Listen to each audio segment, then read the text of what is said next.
Good morning, good afternoon, good evening. Whoever you are, wherever you are, whenever it is for you. Hey, Jason. It is Monday, August 5th.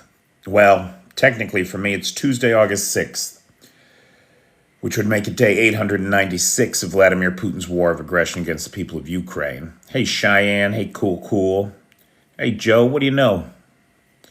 Hey, Marilyn. Nice to see you, Bjorn. Somebody's on the team. Hey, Anthony. Hey, Marius. Superfly Samurai. Good evening. Hey, Bernard. Esteban. Long time no see. How you doing, pal? Hey, Hobo. Hey, Jessica. Hey, the mannequin. Hey, Darlene. The gang is all here. The peeps are coming in. Hey, Trash Hunter. Shit happening in UK. Anthony, are you talking about the arrest of those two spies who burned down the industrial plant back in March? Or are you talking about the software that you guys outsourced for your nuclear submarines to the fucking Russians? Oh, shit. And that is driven, there is just no doubt, we know that that is driven by Russian disinformation. Outrageous. And this is all over the Southport thing, right? The right-wing riots. That's a bad situation. Would somebody take care of a cuff guy, please? Yeah. Well, I've got some things to talk about with the United Kingdom and things happening in the United Kingdom too. But let's start with, I guess, what the top story is tonight. Explosions were heard in Kyiv tonight. Now, I don't know much more than that, except I heard a bunch of explosions out on the balcony. And the interesting thing here was, normally when there's an air raid alert, normally there is time between the alert happening and the explosions. There was virtually no time between these two things. Now, that would lead me to believe that we're looking probably at a hypersonic missile attack. So either zircons or Kinzhals were likely used against the territory of Kyiv tonight. And the explosions were close. They were somewhere over Center City. I don't think there's any doubt about that. Now, whether that was from a missile strike or from a missile interception, I don't know. I didn't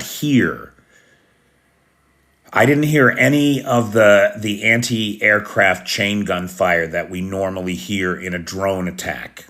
I didn't hear any of that. So at this point, that's all we know. It's likely that those of you who are online, you might be able to glean more current information. Now, see here, listen. I don't know if you can hear that, but I can hear the sirens in the distance. They've been going up and down the main drag out here for the last 10, 15 minutes now. So another missile strike on Kyiv tonight. I believe it's going to turn out to be missiles. That's the only time where there's just no space between the air raid alert and the explosions. And there was no... The air raid alarm went off, the explosions began. I heard maybe 7 explosions. Now, they can't all have been incoming missiles. So some of that had to be some kind of anti-aircraft fire. If they were hypersonics, if they were Kinzhals, then the only thing that you're going to send to intercept them are the Patriots. So it's tough to know. I don't know exactly what I heard. Hey, Chris Carter. Trash Hunter is saying that it's being reported that air defense is currently working against Shahed drones in the Kyiv region. So maybe I'm mistaken.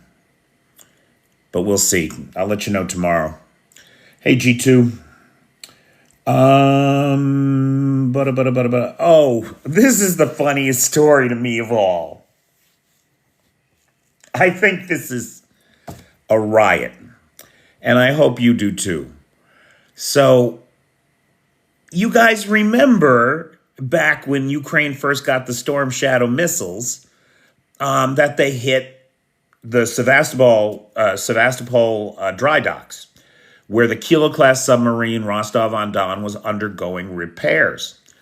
Now, it's not clear how much effort and work the Russians put into repairing that ship, because the damage to it was significant. But it does appear that they put some work into repairing it.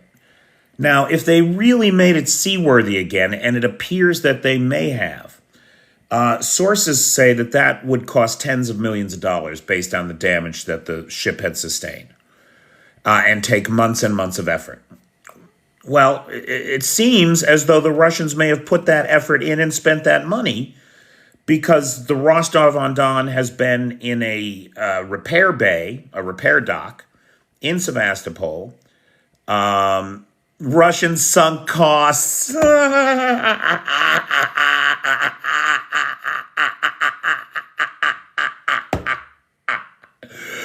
Cheyenne, that's perfect.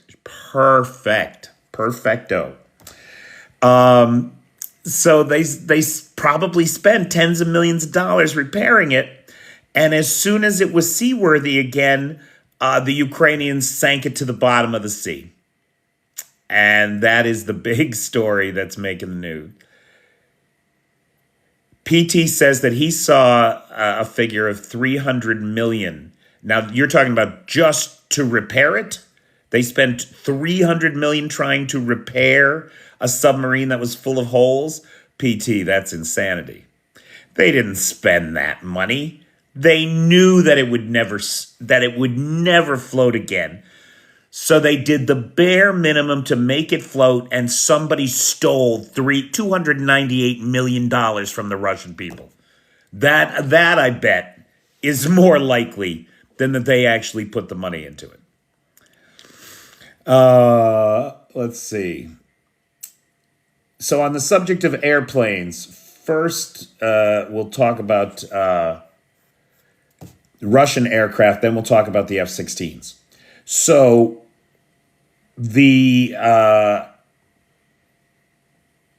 on Friday, the Ukrainians made a large ATACMS strike against Rostov-on-Don, the Morkovsk air base.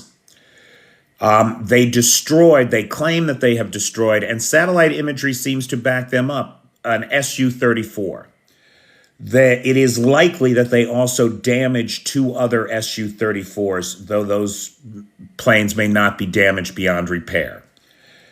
Further to this, there was a large fire in Rostov-on-Don. Now, according to Russian officials, it had nothing to do with the fact that over at the Morkovsk air base, the ammo dumps, all of them were cooking off. So it wasn't just the planes that Ukraine hit. They hit the ammo dumps, and whether it was a chain reaction because the ammo wasn't stored properly, or whether they were just that good that they hit all the ammo dumps. All the ammo dumps in Rostov at Morkovsk have been burned off. It's a lot of weaponry right there, boy. And according to Russian officials, completely unrelated story, a large fire broke out in the area. Some officials said that it was a grass fire. Some said that it was a trash fire and tire fire that got out of control. Others claim that it was a lubricants factory and a question of Ivan smoking or faulty electricity.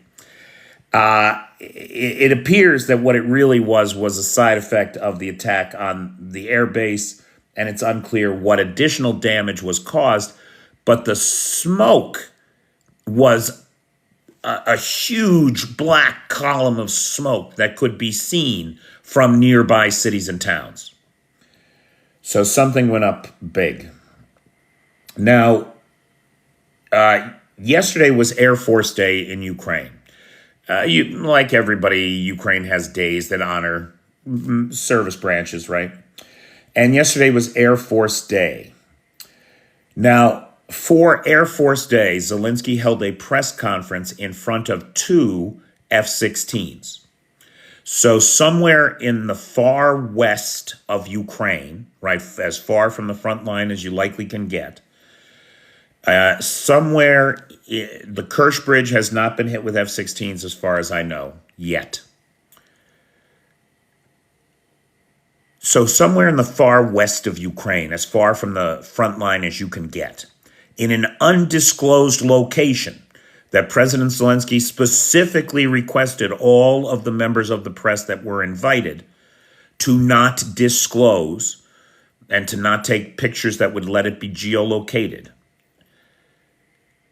And to that end, the Zelensky administration appears to have gone to great lengths to create wonderful pictures that required you to shoot them in such a way as to not get any of the background. I'm not even kidding. I noticed this. There were all these beautiful pictures of soldiers in full dress regalia with flags and everything, and they were positioned just so around the president and yada yada. But if you wanted that picture, there's only one way to take it. And that was really interesting to me. But it does seem that some operational security has been in effect to try to keep this location a secret. Zelensky showed off those two F-16s, but said that more are needed. As we know, the Kyiv administration has said that they need at least 130 F-16s to defend Ukraine properly. And to date, they have not been promised that many. Now, if I'm not mistaken, with the addition of the 22 F-16s, I want to say from Norway, that brings us up to 115 promised. We don't know how many are in the country, although the current best guess seems to be about 6.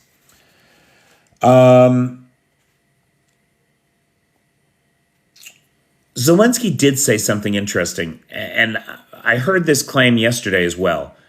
He said that the planes are already being used to fly combat missions.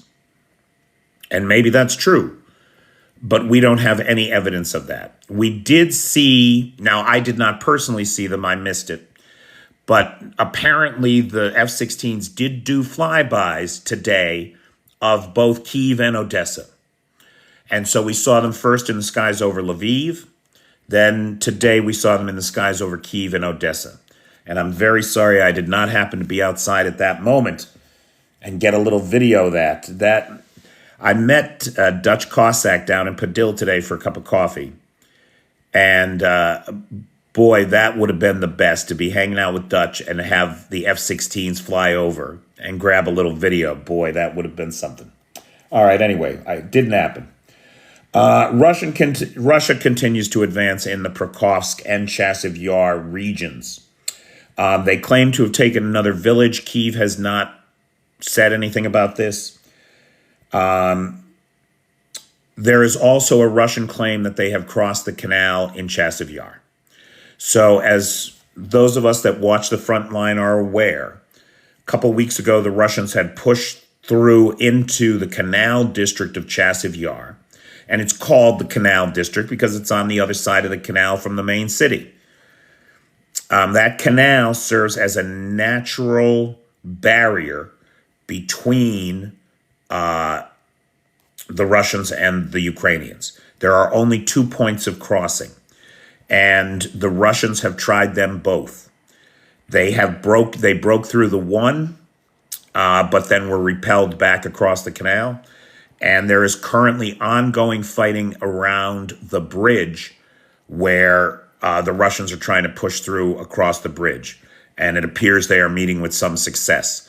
But that situation is extremely fluid, extremely dynamic, and we won't know until the dust settles what's happening there.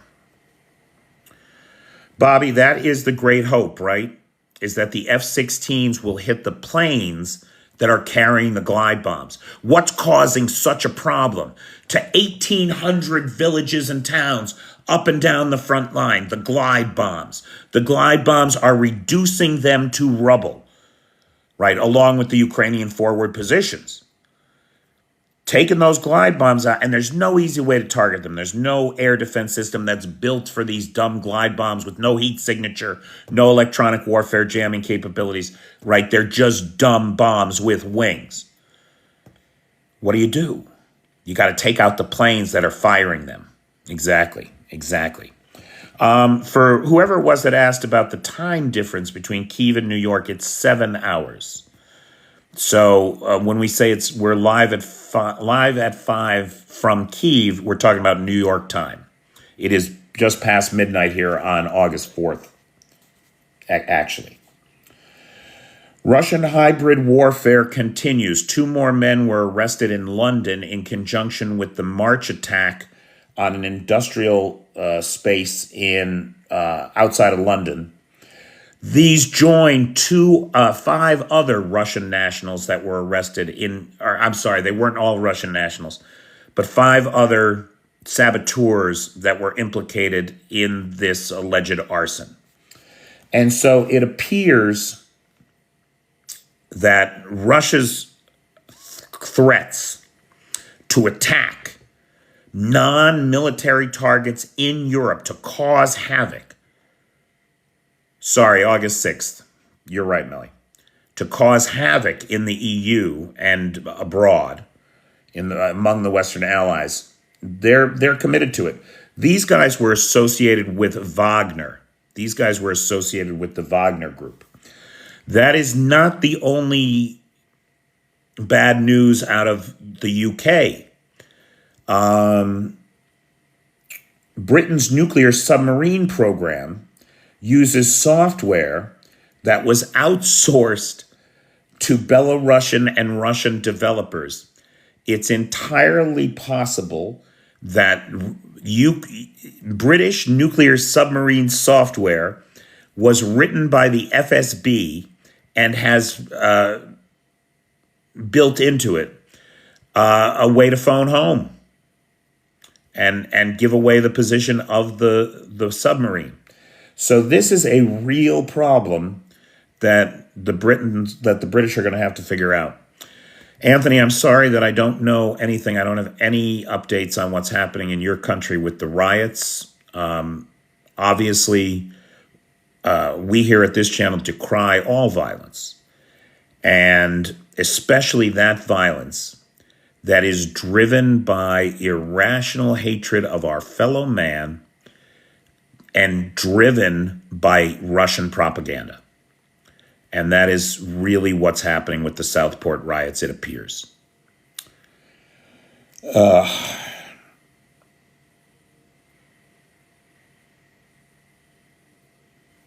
EU imposed 25 new sanctions against Belarus.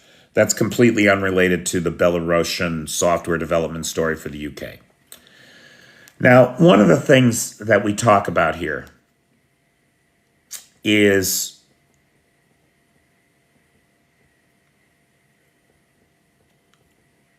or rather, one of the subjects that comes up every once in a while. That's a better way to put this. One of the subjects that comes up every once in a while is the question of who's to blame for all of this. Because, we can't just blame the Russians and paint all Russians with the same brush. But by the same token, I have often said, you can't just put it all on Putin and his henchmen, because it takes far more than that to commit the kind of crimes that we have seen happen in Ukraine.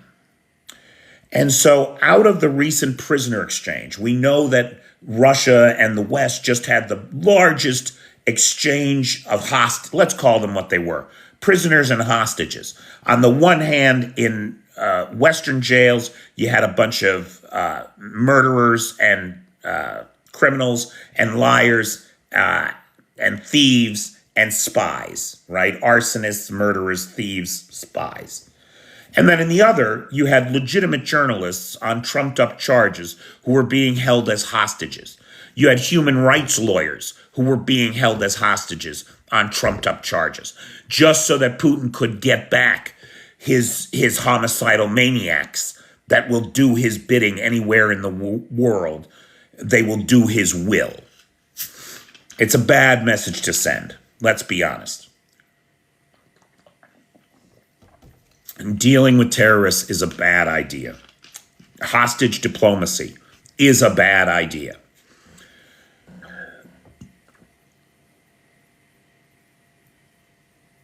But I do not chastise the administration for this, the Biden administration or anybody else involved in this.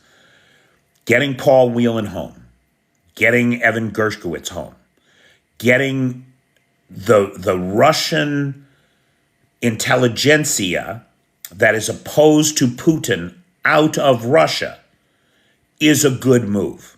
It's a good move because we're going to need those people to put Russia back together again when it is defeated. I think that that's a reality that we're going to have to face. Now, out of the prisoner exchange, one of the things as these guys start talking to the press, we're getting some very interesting quotes. And I want to start with, what's his name, Karamazov, who's a Pulitzer Prize winning author who paints a detailed and lucid picture of what the nightmare of life in a Russian prison is like. The loss of a sense of time, the loss of a sense of space, the loss of a sense of self, of your own autonomy, the disillusion of self in the lugubrious kind of world of the Russian prison state. And he said something very interesting. Let me see here. Oh, this is worth mentioning. So on the plane ride, so this guy is a Russian dissident, right? He believes in a free Russia, Russia free of Putin. He's been jailed for years, but writing beautifully about it. He's on a plane headed to Ankara to be swapped for Putin's bicycle killer. And what does the FSB agent say to him, like a final dig, right? Like right before he's gone. The FSB agent accompanying him says, "Take a look out the window. Is last time you see motherland." Ha! Karamazov reportedly laughed out loud in the guy's face and said, "I am a student of history. I know that I will see my motherland again because I will be needed back here." And I thought that was a beautiful response to the kind of needling cynicism of the FSB agent, the rot and corruption that these people feed on, and then try to project onto the rest of us. Anyway, so now he said this. The Russian people share responsibility. They choose to close their eyes to the abuse of the Putin system. Putin cannot be allowed to win this war. Democratic change comes only after humiliating battlefield defeat. Now, these are the words. These are direct, I believe, direct quotes from Karamazov, if I got them right. He was not the only one to comment. The wife of one of the guys, I can't read my own writing, one of the Russians that was released, his wife said, "Russia is not Putin. Russia is my husband fighting against Putin." And so here you have two views, right? that the Russian people are complicit in this, and then that the Russian people are fighting against it. And both of these things are true. That's one of the things about being a person, right? About being a human being, is that two things can be completely opposite and yet both be true at the same time. There are people inside Russia who are fighting for a better Russia. Then there are the vast majority of Russians who oh,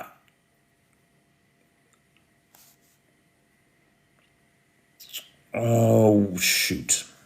I had a good quote on this, but now I'm going to forget who said it. I don't know who said this. This is not me, right? So this is not my thought, June. I want to be clear on that. This is a much smarter Russian person's thought, who said, with the regular Russian people, Oh, this is Francis Durnley. I'm so sorry, everybody. I apologize. I forgot to write his name down. But this is a quote from Francis Durnley, who's a Telegraph reporter. And he said it beautifully. And if I got it right, it's something like this. Who is responsible? Is it Putin or those with power, those who wield power through fear and propaganda? Is it simply Putin who wields power through fear and propaganda? Or does responsibility lie with the regular Russian people who, through cultural and historical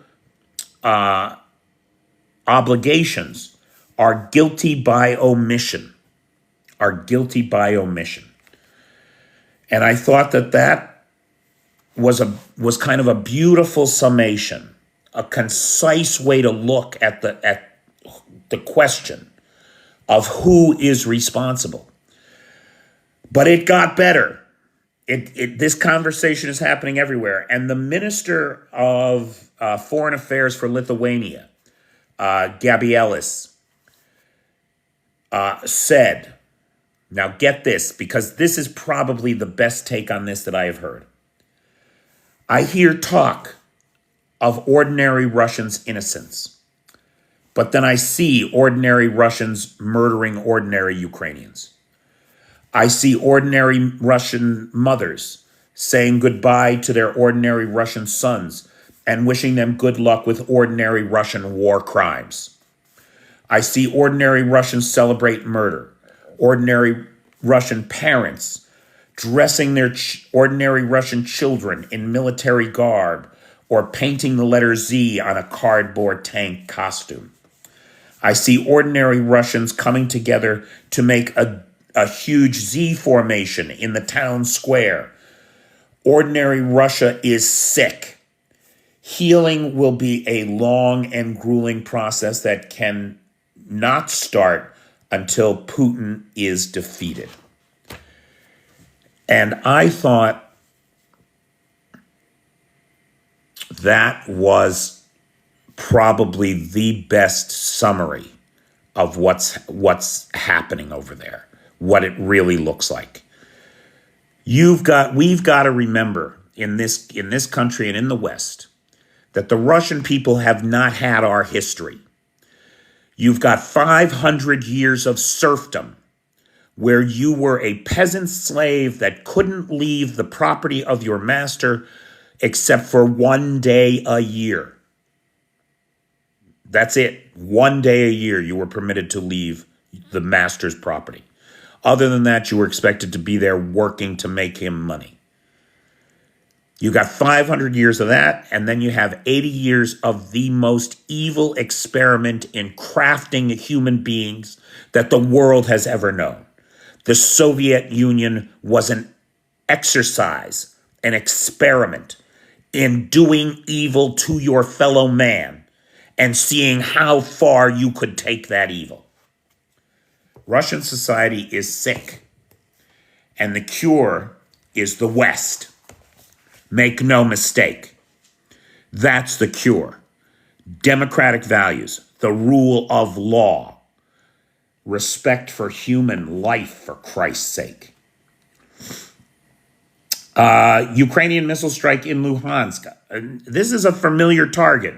You've heard this target said before, the aviation school and the machine building plant.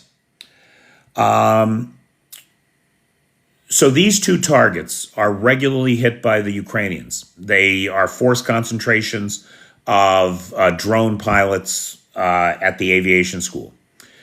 And so they're an important target. Now, there are claims coming out that this strike was made with F-16s. However, the evidence seems to indicate that it was a Storm Shadow strike. F-16s don't fire the Storm Shadows. So it's unclear what that strike was. The Atesh partisan group has hit another the Atesh group is burning up railway control cabinets all over the place, boy. This one was in Makivka in the Donetsk Oblast and has seriously impacted Russian logistics in the area as the switching components are offline. And apparently that needs to be replaced before anything can move there. Russia in Ukraine. Oh, this is great. Oh, wait till you hear this. I mean, really, you can't even understand. We cannot understand what it is to be a Russian. You don't get it. You and I will never know. We will never have those kind of cortisol levels in our blood. It's not going to happen. And here's how you know why this is true. Imagine you're a Russian soldier in Ukraine. Life sucks for you. Everything is terrible. You manage to buy a car, right? So that you can get around. Whatever, I don't know. But you manage to buy a car. You're not at the front lines, you're somewhere behind the lines, let's say. You manage to buy a car. Your car is now likely to be confiscated by your commander for use as a military vehicle. And there ain't shit you can do about it. Now just imagine, as an American for whom private property is like sacrosanct, you work your ass off, you buy a car. The Russian army can't afford fucking cars no more. So they decide they're going to take your car. And apparently this is now institutionalized in the occupied territories as the Russian command in Ukraine is confiscating vehicles privately purchased by soldiers. I mean, it shouldn't surprise anybody when we see these guys on e-scooters at the front fucking line, riding into battle on motorcycles with no protection of any kind, thinking it's a good idea to put a smoke thing on your back that just works like a tracer to hunt you down. It's ridiculous beyond words. Now, for those of us who have been following the Hungary situation, Viktor Orban is a piece of shit who is determined to sell out the Hungarian people and indeed all of Europe to he who must not be named, the Kremlin gremlin himself, in order to enrich Viktor Orban and to give Viktor Orban power. Let's face facts. So after his last meeting with Vladimir Putin, Viktor Orban came back to Hungary and he instituted a degradation of the visa requirements and the requirements to enter Hungary for Russians and Belarusians, making it very easy for them to get a 2-year working visa permit. The problem is Hungary's in the EU. So if you let people in and they have a 2-year working visa in Hungary, guess where else they have it? Everywhere. That's a fucking problem for the rest of the EU, who is currently imprisoning, we saw that sleeper cell activation where the children who were like 9 and 12 had been born in the foreign country. They didn't speak Russian. They didn't know that they were Russian until they were on the plane heading back to Russia. because their parents were deep undercover, right? The Russian spy machine is being disrupted. Russia needs a way to pour its FSB agents back into the EU as if, as if nothing has happened. And Hungary is seeking to be that entry point. Well, the EU appears to be onto Hungary. 70 EU parliamentarians have called for Hungary's exclusion from the Schengen zone, which is the zone that lets people move freely without passport controls or checks. In a letter to the EU executive branch, 70 EU MEPs, members of parliament, called for action. They called on Hungary to reverse its policy or face expulsion from the Schengen zone with additional entry, security, and requirements at the Hungarian border. Hungary will be fenced in, Lars. That's exactly what's going to happen if they keep this shit up. How do you think you're going to be in a club and actively work to undermine that club and destroy that club, and you're still going to be in the club? Where do you get that idea? That's even a possibility? That's not how the world works. Ukrainian Minister Kuleba is in Malawi. This is his fourth diplomatic tour to Africa. This is even as Mali has severed diplomatic ties with Kyiv. So over the incident, now, of course, it's important to recognize that it's the government of Mali that has severed these ties. It is the government of Mali that was imposed. It's a military coup, a junta, imposed on the Mali people by Vladimir Putin and the Kremlin. It's a Moscow-based junta that's in charge in Mali. That's who has severed diplomatic ties with Kyiv. So Kyiv continues to support the rebels against that junta.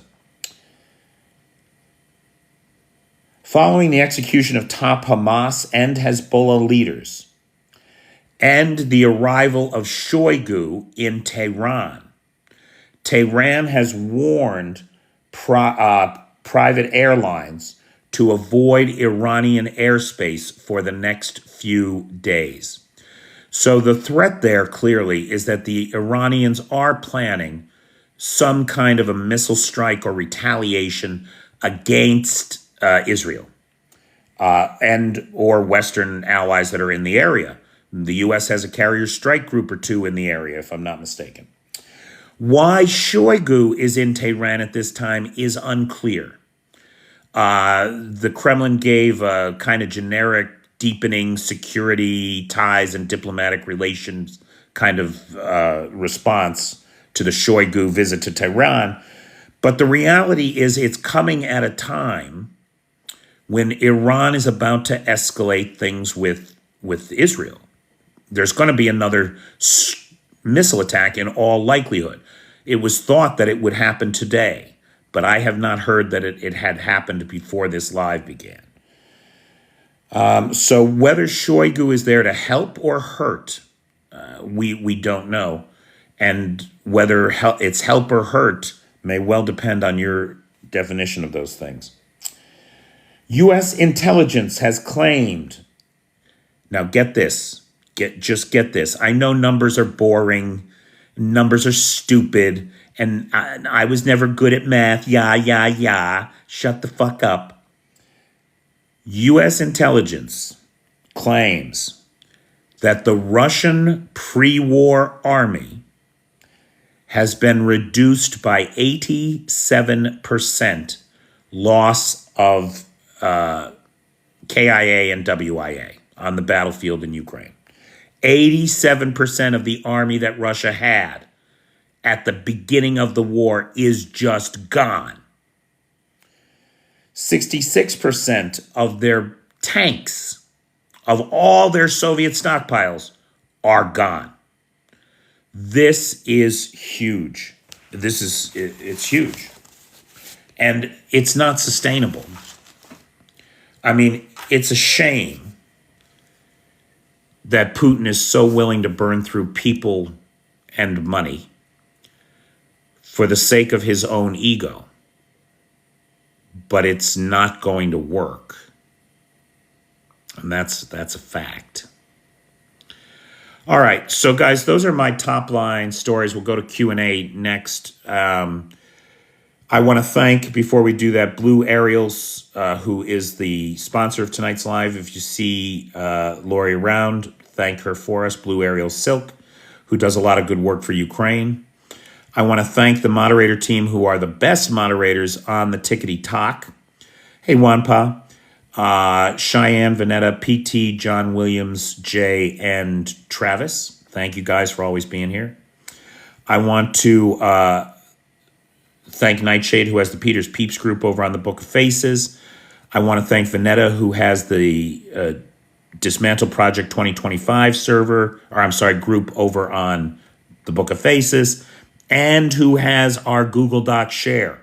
If you have not taken advantage of the Google Doc share, where there are letter templates to Congress, the Senate, and the White House, all urging aid and support of Ukraine. Right now, the big push is for a no-fly zone over Western Ukraine. We need a no-fly zone west of the Dnipro that will preserve the F-16s so that they can do their job.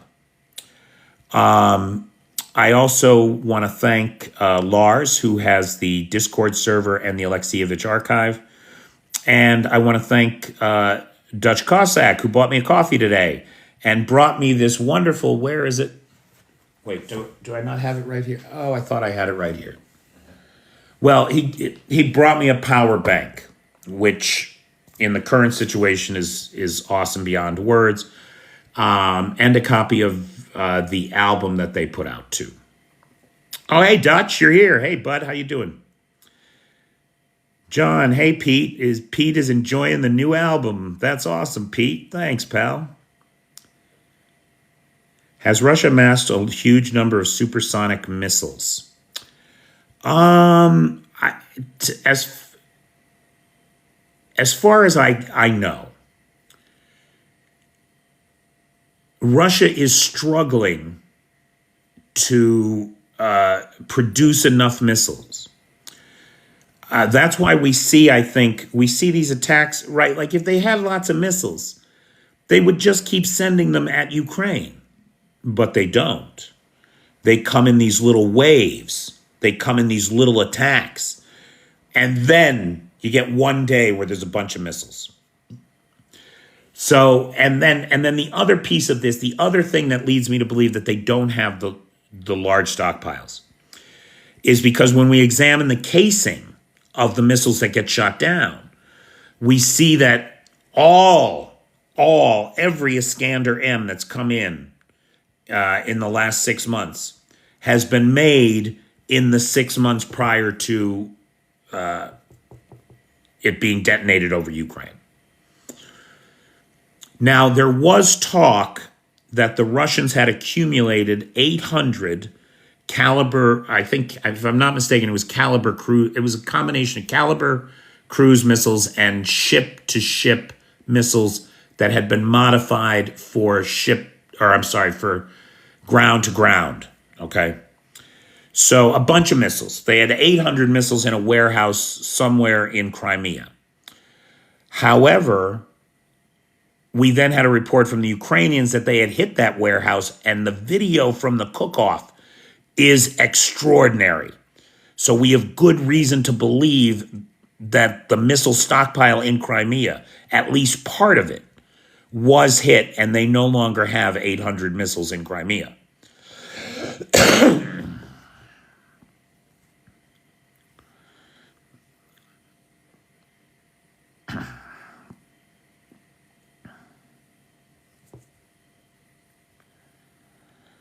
So Fitz is saying here, Dark Irish is saying, Pete, heard over the weekend, including from Joey, that a Russian sub was hit hard at the dock. You must have been late, Fitz, because that was my main story, mother. Anyway, dude, yes. The Kilo-class submarine Rostov-on-Don was hit by storm shadows maybe 8 months ago, maybe a little longer, maybe almost a year even. Anyway, a long time ago. And it, fucking hell, dude, looking at it, you would think nobody's ever going to sail in this thing again. Who wants a submarine that's a sieve? You got to be kidding me. But it looks like the Russians, having nothing better to do apparently, tried to fix it. And it was in a repair bay in Sevastopol when it was sunk to the bottom of the bay by a missile strike that the Ukrainians had put out. Now, PT says that he saw information that indicated the Russians had spent $300 million repairing it.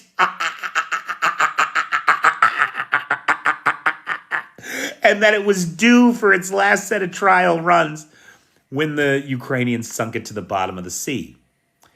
Now, this comes on the heels of the news that the other 3 improved or Kilo-class submarines that are in the Black Sea Fleet have recently been deployed with full complements of missiles. So there is that. Now, the good news is, if I'm not mistaken, full complements on those is 4 caliber cruise missiles. So that's a dozen caliber cruise missiles out somewhere hidden in the Black Sea that are pointed at Ukraine every single day. And that's what I know about the submarine, Fitz. And then PT, right? The question is, okay, they say that they spent $300 million on the sub. Maybe they spent $10 million and the guy pocketed the rest. That seems a lot more likely to me.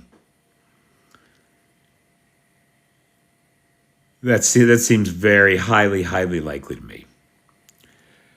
Good. What else is going on? Guys, I apologize. I saw that the thing was scrolling. So if I missed your question, please, if you would, chat it in again.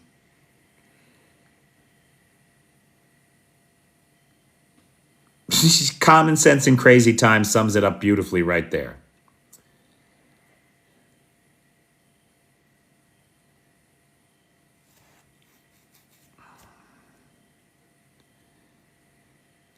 They used $1 million worth of duct tape and then gave the coordinates to the Ukrainians.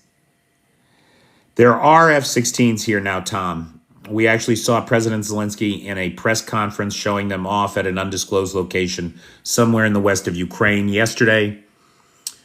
They say that they are flying combat missions. The F-16s did fly, apparently. Dutch, we missed it.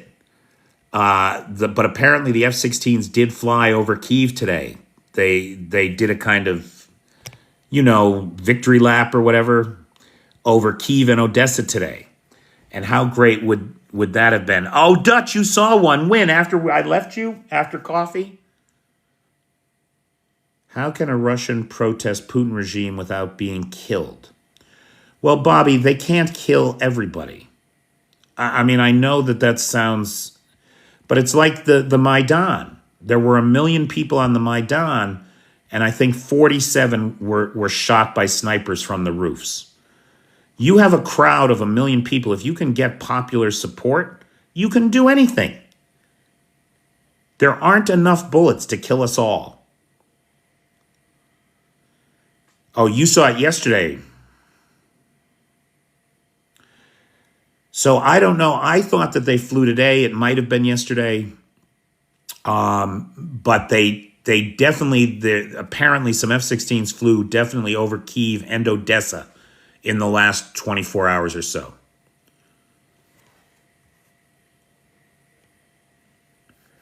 Yeah, some Russian opposition would be a good start. And Bobby, it's not always, they don't just kill everybody.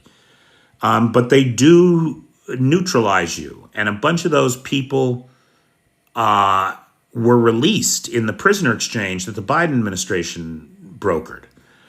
And so getting those Russian opposition figures that have some momentum on their side out of the country, hopefully so that they can be instrumental in helping to put the country back together again after it tears itself apart, which is what it's doing. It's not us.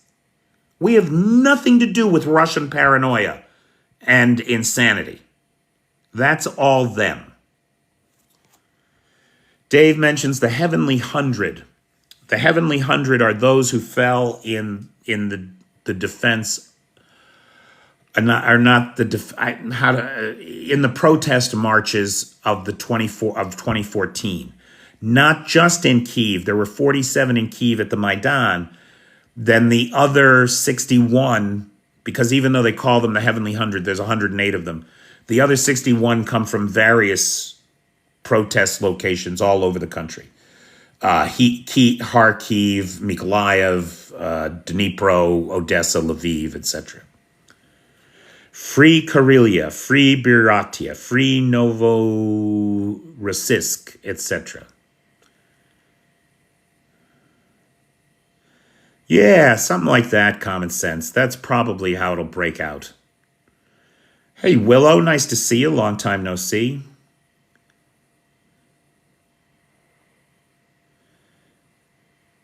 I'm sorry, you saw... Who is this person? The Navalny lady was freed and said she didn't consent to be free? That's it makes no sense. Nothing you're saying there is reflective of any kind of reality. How will Putin react when Trump is losing the elections? He'll sue for peace. He'll try to negotiate at that point.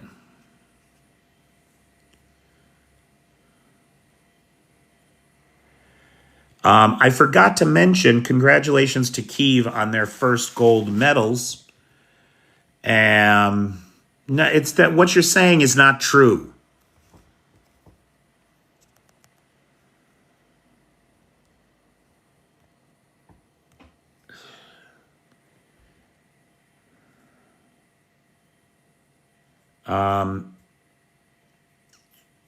I totally got I totally got distracted by that. What was I saying? Oh, Willow. Hey, Willow. Hey, Tim. You are from Kyiv. You can believe me. I have no reason to believe you about anything. Olympics ballerina. Thank you. Oh, god damn.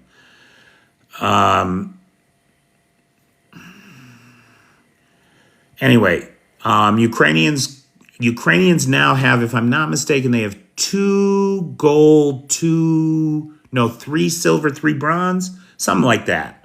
So they're doing good. High jump, that weird thing with the heavy ball on a string you throw, shit like that. Gold and bronze. So they got a bunch of medals. So good. I'm happy for them. Hammer throw, PT. Thank you. Hey, David. There were explosions just before the live. Just so the live starts here at midnight Kyiv time, right? And it was just before midnight. I was just finishing up getting ready for the live, and the air raid alarm sounded, and then the explosions happened, and there was virtually no lag time. So that made me think that it was a missile attack, not a drone attack, because there's usually space there. But I may be mistaken. Currently, they're hitting Kharkiv. Flippy is saying that they're getting hit. Flippy, are you out in Lviv now? Or where are you? Or even just more generically, the west of the country, the center of the country. It's a combined missile and drone attack, according to Dutch. Ukraine will free Russia, you think? I do think so. Russia will win. That guy's funny. He can stay. That guy's funny. I guess you can't do math, huh? On the subject of not being able to do math. You can't. 87% of the pre-war army, 66% of the pre-war tanks lost. Half their oil and gas business gone. Not half, I shouldn't exaggerate. Only 45%. Oh, here's another delusional freak. Hey, they're begging for weapons that they've exported. Yes, they are. Yes, they are. They're begging the Egyptians for S-200 systems, S-300 systems. They're begging the Indians for tanks. They're going begging everywhere. It's funny, too, because at the beginning, the Russian trolls all said that Zelensky was the beggar, had to go begging to the world. And now we see Russia on its knees to Tehran and Pyongyang and Cairo. Ugh, ridiculous. How many S-400s left protecting Crimea? It's not. So if I'm not mistaken, the Russians only had about 100 S-400 systems at the beginning of the war. They didn't have as many of those as the S-300 systems, of which they had 1,900. 1,900. That's a lot. And remember, the S-300, S-400 system, the components are almost interchangeable. So you can take an S-400 launcher and send it to you for use by an S-300 system and vice versa. And the same is true of the missiles. That is not true of the S-500. The S-500 uses all of its own shit. And they're not interoperable. Of course, there aren't any S-500s to begin with, really. There was a report that the big missile attack in Crimea on August 3rd had also hit elements of an S-500 missile system, but that's unconfirmed. That's unconfirmed. Yeah, I'm in Kyiv.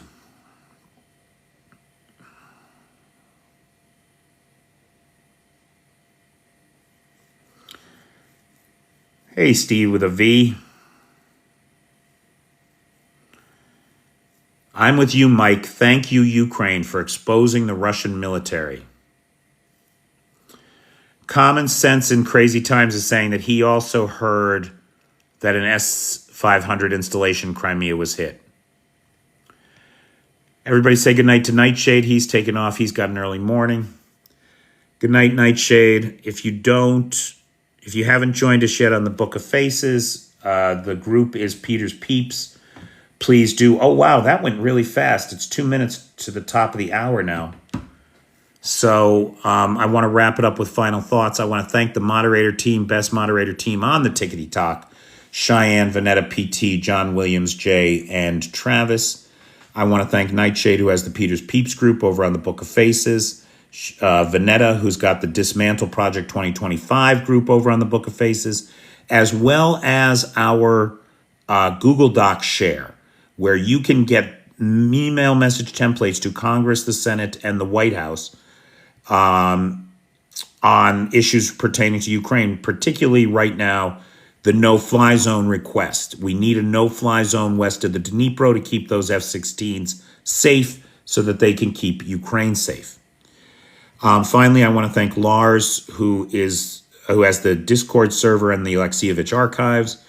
And I want to thank Blue Silk Aerials, who is the sponsor of Two Nights Live, because she joined the Patreon at a level that gets a live sponsorship every month.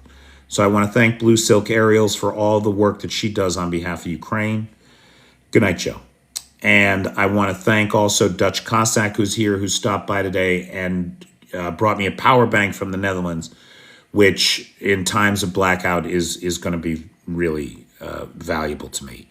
So thanks, Dutch. I sure appreciate it. And that is just about it. If there's any final questions or thoughts, chat them in now. It's top of the hour. So thanks, everybody. Thanks for being there for me. And And because you're there for me, I can be here for you. Make it a great day, and I'll talk to you all tomorrow.